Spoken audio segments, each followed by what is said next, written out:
주일 3부 예배 오신 여러분들 주의 이름으로 축복하고 환영합니다. 하나님의 은총을 기원합니다. 우리가 주일 2부 예배 드릴 때 하나님이 아브라함에게 시험하시려고 독자 이삭을 번제로 드려라 이렇게 명령을 하셨죠. 아브라함은 즉각 순종을 하고 다음날 아침 일찍 결행을 했습니다. 그런데 그 아브라함이 그렇게 떠날 때 아내 사라에게 그 사실을 의논을 했겠어요? 안 했겠어요? 의논을 안 했을 것으로 보입니다. 의논을 했으면 이삭의 엄마 사라가 남편 아브라함의 그 결심을 무너뜨리려 할 수도 있기 때문에 그렇죠. 그런데 주일 2부에는 거기까지 말씀 이어서 해야 되기 때문에 거기까지만 우리가 상고했습니다마는 한편으로 생각하면 엄마는 본능적으로 자식을 지키고자 하는 그런 본능이 있죠. 누가 말하지 않아도 자식에게 어떤 일이 생겼을 때 엄마만이 느끼는 그런 것이 있죠. 정유라, 정유라 맞나요?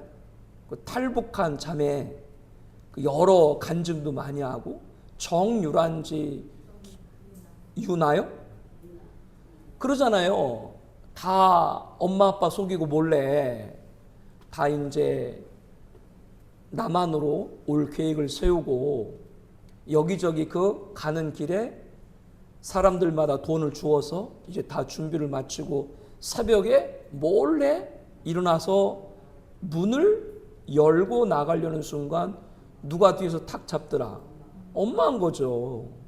아무 말도 안 했는데 엄마는 벌써 알았던 거죠. 그러면 그렇게 볼 때 아브라함이 아침 일찍 일어나서 아들과 두 종을 데리고 나귀의 안장을 지우고 번제에 쓸 장작을 쪼개어서 준비를 하고 있는데, 그리고 길을 떠나는데 아내 사라가 그걸 받겠어요? 안 받겠어요?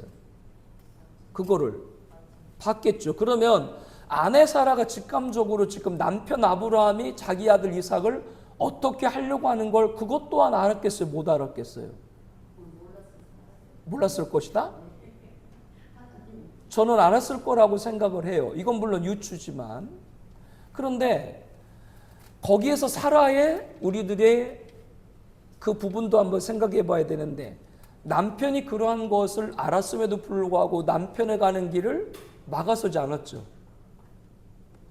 여기 이 자리에서 신앙생활을 하면서 어떤 결단을 하는데 있어서 배우자의 동의를 구하지 않거나 혹은 배우자가 원하지 않는데도 내가 하나님 관계에서 해야 되기 때문에 결정을 하고 여러분이 신앙적인 걸 결행을 했다면 그 순간에 여러분의 상대 배우자나 이런 사람들이 이해하지 못할지라도 이해하게 될 것이고, 나아가 그 상대 배우자도 내 남편 혹은 내 아내가 그런 결정을 했으면 따라줘야지. 하나님의 사람이라면 따라줘야지. 사라를 비유해서 여러분에게 말씀드리는 거예요. 속상하죠.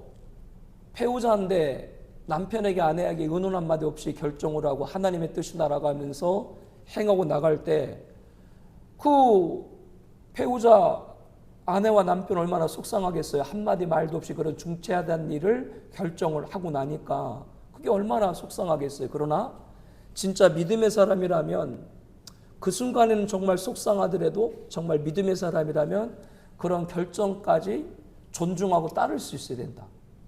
그러니까 아브라함과 사라가 믿음의 가정이고 믿음의 부부의 본이 되는 것이죠. 이 부분들을 여러분들이 보고 여러분들 가정의 배우자들이 그러한 데까지 이르기를 축복합니다.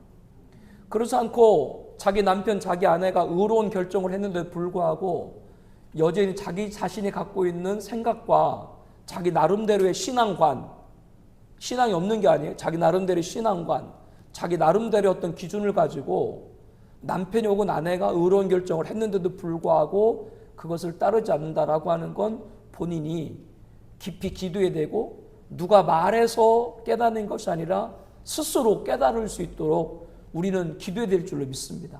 뭐든지 자기가 깨달아야 되지 말해서는 안 돼요. 그래서 오늘 주일 3부에 나눌 말씀의 주제는 의논입니다. 의논. 아브라함은 의논 안 했어요. 아내에게. 왜? 의논하면 자칫 하나님의 명령을 따르는 순종의 길에 차질이 빚을까 봐. 그런데 오늘 우리가 봉독한 잠언서에는 의논을 해라 라고 나와 있죠. 그러니까 이것은 영적 분별이에요. 어떤 일에 관해서 이것이 의논할 일인가 의논하지 않을 일인가를 잘 구분해야 됩니다. 어떤 경우에는 하나님의 뜻이 맞음에도 불구하고 그 길이 힘들고 혹은 어렵고 또 내 마음에 들지 않기 때문에 아내가 따르지 않는다는 핑계 혹은 남편이 따르지 않는 핑계 혹은 자식이 따르지 않는 핑계를 삼아서 하나님 가족들이 원치 않는데 제가 가야 되겠습니까? 이렇게 따르지 않는 가족을 핑계 아닌 핑계로 삼아서 하나님의 명령을 따르지 않는 경우들이 있지요. 그것은 하나님 앞에 의논을 해야 되는데 사람한테 의논을 하는 것이죠. 우리들에게 명령 내리신 분은 하나님이라고 한다면 우리들에게 의논은 하나님이신 줄로 믿습니다. 하나님께 구해야 돼요. 예수님께서 그 일생의 여러 가지 모습을 보게 되면은 하나님의 능력이 그를 통해 나타나니까 많은 무리가 예수님을 쫓고 그 무리가 가운데는 병자도 있고 귀신들이 있고 예수님은 하나님이시지만 인간의 몸을 갖고 계신 분이잖아요. 얼마나 지치겠어요. 그 밤새도록 저물도록 자기를 찾아오는 병자와 환자를 마다마다 고치시고 그럼에도 불구하고 다음날 이른 아침에 미명의 시간 산에 올라가서 하나님께 기도했다. 즉 하나님께 의논했다라고 하는 것이죠. 이 부분들을 우리가 한번 살펴봐야 됩니다. 의논은 중요해요. 목사님이 어떤 일을 하는데 성도님들에게 의논을 해야 돼요? 안 해야 돼요? 근데 의논을 안 하면 일단 여러분은 속상하지. 기분 나쁘지 솔직히요. 아무리 목사면 목사지 왜 나한테 의논도 않고 해? 그런 거 여러분에게 있죠? 아이 거짓말 하지 말고 있잖아요. 그런 거 솔직히 있잖아. 왜 목사님은 나를 무시하나? 왜 나한테 의논하지 않고 일방적으로 통보해? 얘기해? 그런 거 있어요. 그러나 성도님들의 신앙의 차이에 따라 이것도 차이가 있겠지만 목사님이 의논하지 않고 결정했다라고 했을 때 분명히 목사님에게 어떤 하나님과 의논 속에서 결정한 것이 있다. 그것까지 인정할 수 있는 그런 성숙한 성도 되기를 축복합니다. 그렇게 안 해도 의논하지 않지 않아. 앞으로 의논할 거예요. 거기까지 이르러야 된다 그 얘기예요. 여기서 핵심은 하나님과 의논이 먼저가 돼야 된다라고 하는 그 부분입니다. 지금 말씀의 핵심이. 그런데 우리들은 정통적으로 샤머니즘, 특별히 우리 한국 사람들은 정통으로 샤머니즘, 미신신앙이 있었어요. 우리 어릴 때 자랄 때부터 배가 아파. 배가 아프면 어떻게 해요? 아니 배가 아프면 무슨 배 아픈 약을 먹든지 뭘 하든지 해야 되는데 갑자기 씨를 갖다가 여기 엄지 손 여기 뚱뚱뚱 말고 바늘로 이 엄지 손톱 있잖아 여기를 10십자로 그려. 그럼 낫는데 내가 속으로 야 그것도 나중에 믿음 시작하고 난 후에 생각할 때 십자가 능력이 대단하다. 손톱에 10십자를 그려도 배가 아픈 게 나니까. 무당도 굿하고 나서 나중에 시루떡에다가 부엌칼로 뭐 그려요? 무당도 나중에? 거기 십자가 그려요. 그리고 귀신 쫓는다고 못 부려요? 그게 팥이 피잖아. 성경에 있는 말씀이 미신으로 이렇게 변질이 된 것이죠. 그 능력이 대단하다니까 미신도. 그러니까 우리 어릴 때 하도 미신. 얼굴에 세수하는, 지금은 세수대야가 없지만 전부 다 욕실에 들어가 세수하니까 세수대야가 없지만 옛날에 세수대야 있었는데 그 세수대야에 얼굴 씻고 발도 가끔 넣고 닦아요? 안 넣어요? 발 안 넣어요? 발 넣으면은 엄마가 그 부정 탄다고 난리가 나요. 문지방 밟지 말아라, 뭐 할 때 뭐 하지 말아라. 다 심지어는 무슨 귀신도 있는 줄 알아요? 측간 귀신. 측간 귀신이 뭔지 알아요? 변소, 측간. 변소를 지키는 귀신도 있기 때문에 들어갈 때 거기 문지 그걸 밟으면 안 돼요. 그 미신. 여러분에게 제가 미신에 관해서 많이 말씀드렸죠. 망하는 건 딸내 망하는 게 아닙니다. 우상 때문에 망하는 거다. 이 지구도 마찬가지다. 그래서 무슨 말이 있어도 무속과 미신과 우상은 용납하면 안 된다. 그 말씀을 여러분에게 드렸던 거 수없이 강조하니까 기억이 됐을 겁니다. 그 중에 이제 에레미야 27장 9절 말씀을 찾아봤었잖아요. 우리 함께 읽겠습니다. 너희는 너희 선지자 복술과나 꿈꾸는 자나 술사나 요술과나 이르기를 너희가 바벨론 왕을 섬기게 되지 아니하리라 했도다. 너희는 듣지 말라. 여기 보면 너희 선지자는 뭐예요? 하나님이 세운 선자가 아니라 사람들이 세운 선지자. 뭐가 또 이어져요? 복술과 꿈꾸는 자, 술사, 요술자. 오늘 우리로 말하면 점쟁이, 무속인 이런 사람들을 다 가리키는 거예요. 그런 사람들 말 듣지 말아라 그 얘기예요. 신약에서도 마찬가지입니다. 요한계시록 18장 23절에 보게 되면 함께 봅니다. 등불빛이 결코 다시 내 안에서 비치지 아니하고 신랑과 신부의 음성이 결코 다시 내 안에서 들리지 아니하리니 너희 상인들은 땅의 왕족들이요 내 복술로 말미암아 미혹되었다. 그러니까 이 지구가 멸망하는 것이 우상 숭배다. 여기 보면 복술이란 말이 나와요. 복술. 이 복술이란 말이 헬라어로 보게 되면은 파르마카야예요. 파르마카이. 이게 원래는 좋은 뜻이에요. 치료하다. 그런 좋은 뜻이에요. 약국을 영어로 뭐라 그래요? 약국을 영어로? 파머시. 그러죠. 여기서 나온 말이에요. 이 복술이란 말에서. 이 파르마카야에서 영어에 파머시가 나온 거예요. 약국. 그 치료하다 좋은 뜻이에요. 근데 이게 변질됐어. 어떻게 변질됐냐? 마약, 우상, 숭배. 이걸로 변질됐어요. 자, 약국, 파머시, 약국이 좋은데 약국에서 병원에서 진료를 받고 처방전을 들고 가면은 약국서 조제를 해주는데 조제의 특징이 뭐예요? 조제의 특징. 아니, 개그맨 조제 말고 조제의 특징. 조제의 특징은 여러 약을 섞는 거예요. 섞는 거. 이게 복술이에요.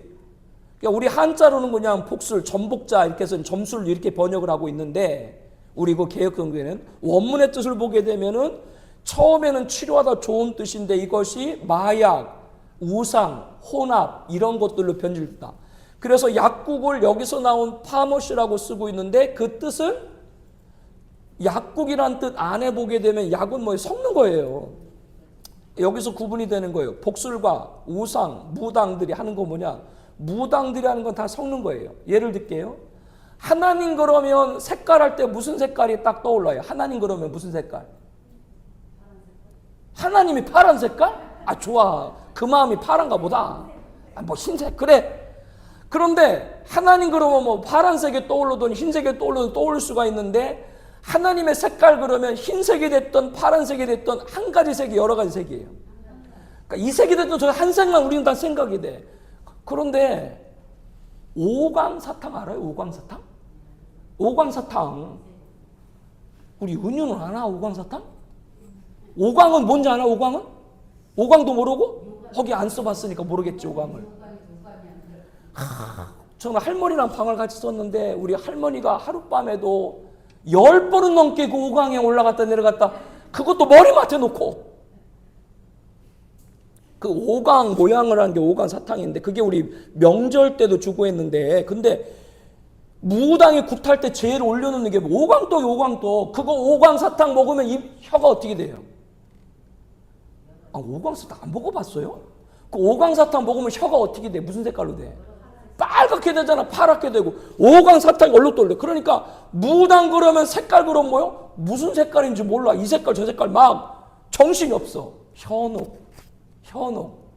그러니까 우리가 그냥 상식적으로 생각을 해도 하나님 그러면 뭐 하얀색, 단색. 그런데 무당 그러면 뭔 색깔인지 몰라. 이 색깔 빨간 거, 파란 거 막 다.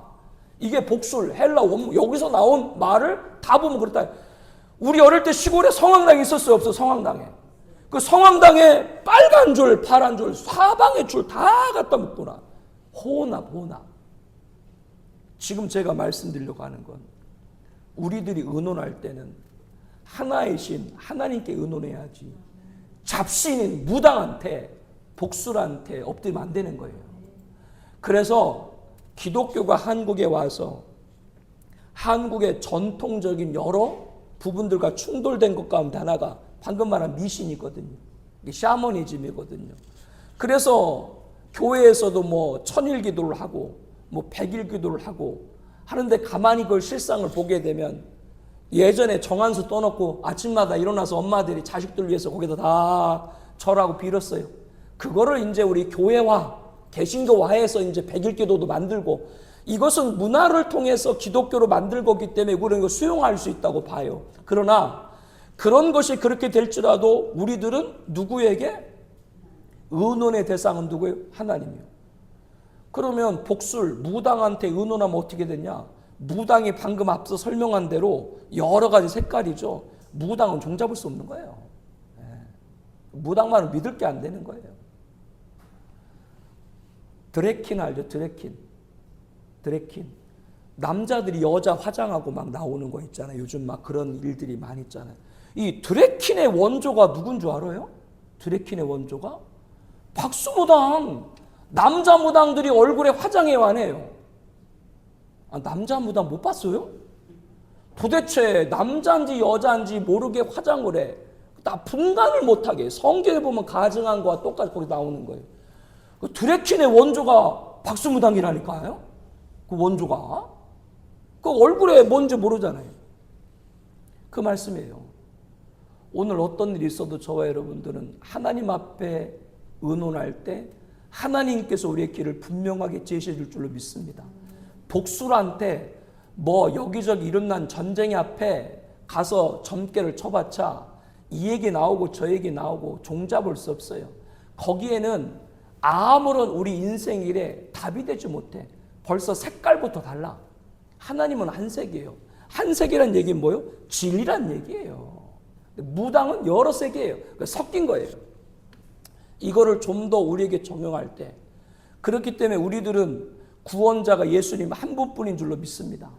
자꾸 이거를 강조한 이유는 구원자가 예수님 말고 있다고 여기저기 말하는 목사님들이 계신데 그 목사님들은 죄송합니다마는 양복 입은 무당입니다. 양복 입은 무당이니까 그런 말을 하죠. 2개, 3개, 4개 얘기하는 거는 진리예요, 진리가 아니에요. 2개, 3개, 4개 하는 건 진리가 아니에요. 진리는 하나. 하늘의 해도 하나고 달도 하나고 우리 엄마도 하나고 우리 아빠도 하나고 하나님도 한 분이고 구원자도 예수님 한 분인 줄로 믿습니다. 이게 하나님 앞에 의논하는 사람의 길인 거예요. 근데 복술은 우상에 손잡으면 이 종교도 좋다 저 종교도 좋다 즉 그런 일을 하는 사람들이 한국교계 개신교 지도자 가운데 있어요. 이 종교도 받아 저 종교 받으리라. 그분들 뭐라고요? 죄송한 말로 양복 입은 무당이다. 그분들은 죄송한 표현입니다만 그러니까 이 종교 저 종교 다 혼합하죠. 자기가 무슨 박수무당인가? 이 종교 저 종교 다 혼합하게. 오늘 말씀의 주제는 의논입니다. 사랑하는 가족하고도 의논해야 되고 목사는 성도님들하고도 의논해야 되고 의논 참 중요합니다. 그러나 그 모든 의논보다 더 중요한 의논은 먼저 해야 될 의논은 하나님인 줄로 믿습니다. 하나님한테 의논을 하고 결정을 할 때 어느 순간에는 그 가족과 혹은 교회에선 성도들이 거기를 탐탁하게 여기지 않을 때가 있을 수도 있죠. 그럴 때 우리들은 탐탁하게 여기지 않는 분들의 그거를 명분으로 하나님과 의논한 결과를 뒤집지 말고 그럼에도 하나님의 의논을 함께 나갈 수 있는 우리 공동체가 되길 바랍니다. 근데 목사도 단번에 하면 안 되지. 설득을 해야죠. 여러분에게. 하나님이 이렇게 하셨는데 여러분들 지금 마음에 안 드시더라도 함께하는 게 어떻겠습니까? 이렇게 설득 그런 건 목사도 해야 되겠고 성도님들 입장에서 뭐라 그랬어요? 목사님이 저렇게 일방적으로 할 때 속상하지만 저렇게 하셨을 때는 하나님과 관계에서 뭔가 목사님께서 하나님이 주신 것이 있겠지. 그렇게 또 성도님들은 하고 그럴 때 그 교회에 하나님의 위대한 역사가 나타날 줄로 믿습니다. 그렇지 않으면 그 교회는 복술이 돼. 복술된다는 얘기는 뭐예요? 의견이 여러 가지가 돼. 목사 얘기 다르고 장로 얘기 다르고 누구 얘기 다르고 여러 가지가 돼. 그러니까 여러 가지 의견이 되는 교회들은 그게 뭐 어떤 분들은 민주주의적이고 좋은 거라고 그러는데 그렇게 말하면 그렇겠지만 여러 가지 의견이 하나로 도출되면 좋지만 여러 가지 의견 때문에 교회가 아무 일도 결정하지 못한다면 그 교회는 복수라되는 교회인 거예요. 여러 의견이 존중되고 그러나 그 여러 의견이 하나로 도출되는, 그것은 성령님만이 하실 줄로 믿습니다. 성령 하나는 자꾸 인정을 해야죠. 이거는 가정으로 들어도 마찬가지예요. 배우자가 안 따르고 속상해요. 그럼 하나님의 은원이기 때문에 나가야 되는 거예요. 그리고 반대편에 있는 배우자는 그것이 자기에게 일방적인 것처럼 들려도 자기가 하나님의 사람이라면 그 배우자의 결정을 존중을 해야 되는 거예요. 이 가정 안에서 이루어져야 되는 거예요. 이것은 오늘 우리 한국교회도 마찬가지입니다. 한국교회는 오직 하나님 한 분만이 우리가 무릎 꿇을 뿐인 줄로 믿습니다. 절대 복수르란 말을 바꿔 돌리면 그 점쟁이란 말도 되고 요술쟁이란 말도 되고 지금 한창 떠들고 있는 뭐뭐 도사, 뭐뭐 법사, 뭐뭐 스님 그런 말로 되죠. 다 그 복수로 거기 전부 들어가는 거죠. 그 복수를 앞에 엎드려서 도움 구해가지고 그 사람들의 결과가 지금 어떻게 됐냐고요. 그 복수를 의지한 사람들의 결과가 지금 어떻게 됐냐고요. 다른 정치적 견을 떠나서, 목사는 정치적 견을 떠나서 누가 무슨 말을 하더라도 미신에게 가려되는 건 그 용납하면 안 되는 거예요. 그거는 왜? 그거는 끝이니까. 이재명 대통령을 아무리 지지해도 여성가족부를 성평등 가족부로 개편하고 부부가 아닌 동성이인이 함께 살아도, 남자 여자가 살아도 결혼한 부부와 동일한 보험, 의료보험을 혜택을 주거나 공공주택을 주는, 이것은 용납하면 안 되는 거예요. 왜? 동성애 결혼을 합법화해 가는 과정이기 때문에 그거는 용납하면 안 되는 거예요. 그 뿌리를 들어가면 다 뭐가 있어? 그 뿌리 안에 다 그 우상숭배가 들어가 있는 거예요. 하나님 부정하는 거예요. 성경 부정하는 거예요. 이런 건 용납하면 안 돼요. 이재명 대통령을 지지하더라도 그분을 위해서 우린 기도해야 돼요. 3주 전 설교 기도하죠? 바벨론을 위해서도 기도해야 돼요. 왜? 바벨론이 평온해야 우리가 평화하기 때문에. 바벨론을 위해서 기도하는 건 결국 누구요? 우리를 위해서 기도하는 거기 때문에. 그러나 우상에 관계된 건 용납하면 안 되는 거예요. 그거는. 이 나라도 대한민국도 대통령부터 모든 분들이 하나님 앞에 의존해야지 복수 앞에 의논하지 않기를 바랍니다. 여러분 그렇게 기도해야 돼요. 대통령이 자꾸 옆에 국무총리도 예수 믿는 분이고 주변에 스태프들도 많이, 수석들 예수 믿는 분들 많아요. 그분들 얘기 자꾸 듣도록 여러분 기도해야 돼요. 자꾸 기도해서 그렇게 하나님이 원치 않는 일, 전 정권에 이미 본 거예요. 1년 전에 이미 본 거예요. 아, 복수를 따르면 대통령이 돼도 그 복수를 따르는 사람은 마지막에 어떤가 다 지금 보고 있는 거예요. 그런데도 또 복수를 따라? 또 미신을 따라? 또 이거를 따라? 안 됩니다. 우리 어머니가 지금은 천국 가셨지만 예수님 믿기 전에 예전에 천안에 있는 어느 절인데 그 천안에 어디 전에는 그 불상이 뭐 100개인가 200개인가 300개인가 있어요. 근데 거기서 어디든지 시작을 해가지고 자기 나이를 딱 몇 번째로 가면 그게 자기 며느리의 얼굴이래. 그래서 우리 어머니가 그걸 봤대요. 거기 가서 예수 믿기 전에네. 근데 그 불상이 예뻤겠어 미웠겠어요? 난 말 안 해. 근데 그걸 내가 어떻게 말하겠어? 말할 수가 없어. 그런 작은 거라도 우리들에겐 잔재 나머지 안 돼. 그런 걸 어떤 뭐 재미 삼아가지고 그 어떤 뭐 장난 삼아서 그런 것조차 하여튼 미신에 관계된 건 요만큼 돌아가면 안 돼요. 우리들이 의논할 분은 하나님이다. 오늘 주일 3부 예배 그거 하나만 기억하십시오. 여러분 인생이요? 누구한테 의논할 건데요? 여러분 다 경험하셨잖아요. 사람한테 의논해가지고 여러분 나중에 좋은 일 있었지만 그로 인해서 오히려 그것 때문에 더 큰 어려움을 당한 일 여러분 다 경험해왔을 거예요. 오늘 주일 3부엔 그것 딱 기억하세요. 우리는 절대적으로 뭐요? 하나님 앞에 의논한다. 복술 여러 가지 섞인 거 거기에 따르지 않는다. 이 신앙으로 끝까지 승리하기를 축복합니다.